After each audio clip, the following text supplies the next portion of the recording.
بسم الله الرحمن الرحیم. سلام علیکم دوستان عزیزم، حالتان خوب است؟ فرزانه هستم در یک پرواز اندیشه دیگر.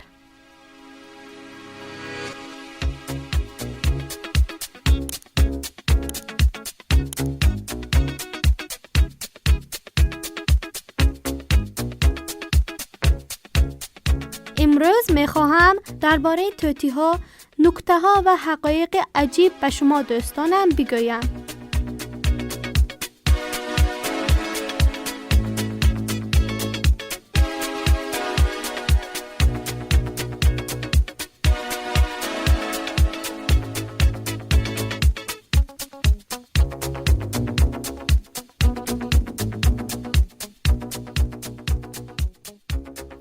طوطی‌ها از جمله رنگی‌ترین و زیباترین پرندگان روی زمین هستند.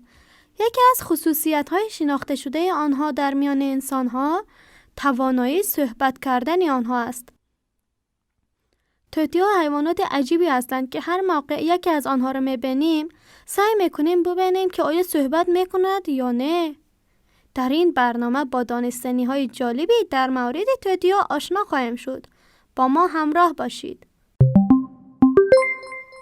از میان پرندگان زیبا و کنجکاو، طوطی پرنده بسیار پرسر و صدا و فوق‌العاده باهوش است، به طوری که همه چیز را گوش می‌کند و ثبت می‌کند، سپس آن حرفا را به شما برمیگرداند. طوطی اولین پرنده است که یک سوال در مورد خودش پرسید. می‌دانید چی پرسید؟ آن طوطی نامش الکس است. او پرسید که چه رنگ است و بعد یاد گرفت که خاکستری است. طوطی شبی استرالیا گریزان‌ترین پرنده دنیاست، به طوری که در طول یک قرن فقط 3 نفر توانستند آن را ببینند. طوطی‌ها برای بچه‌هایشان نام انتخاب می‌کنند و این نام در تمام طول زندگیشان با آنها است.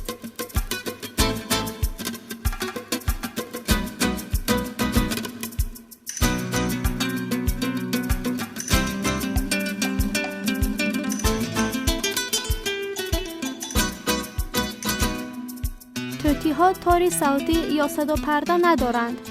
به جای آن آنها حرکت موشک‌های گلویشان را نظارت می‌کنند تا جریان هوا، صدا و تون‌های خاص را تولید کند. طوطی در جاهای گرم زندگی می‌کند. طوطی‌ها سرما را به علت اینکه سیستم بدنی حساس‌تری دارند بیشتر احساس می‌کنند و آنها زبان ندارند بگویند که سردشان است و نیاز دارند تا گرم شوند. اگر شما طوطی زیبایی را در منزل نگهداری میکنید، این شما هستید که باید بر طبق علامت‌ها بفهمید که آیا طوطیتان خنک میخورد یا نه.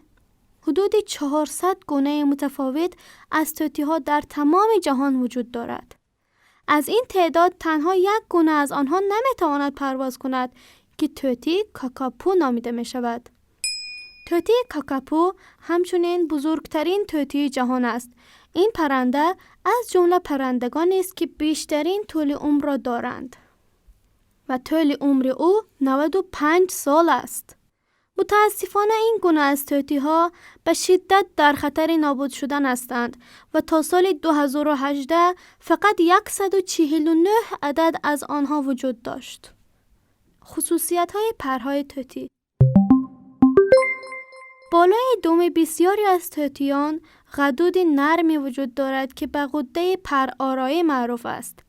این غده ترشحات و شیره‌ای را از خود بیرون می‌کند که طوطیان از آن برای تمیز کردن و آرامش خود استفاده می‌کنند. به همین خاطر است که بعضی وقتها می‌بینید پرندگان سرشان را روی دمشان می‌مالند و بعد سرشان را روی پرهایشان می‌کشند. چشم‌های طوطی: چشم‌های طوطی در دو طرف سرش قرار گرفتند که وسعت دید یا دایره بینش بیشتری به آنها می‌دهد و همچنین باعث به وجود آمدن یک نقطه کور دقیقاً در مقابل منقارشان می‌شود.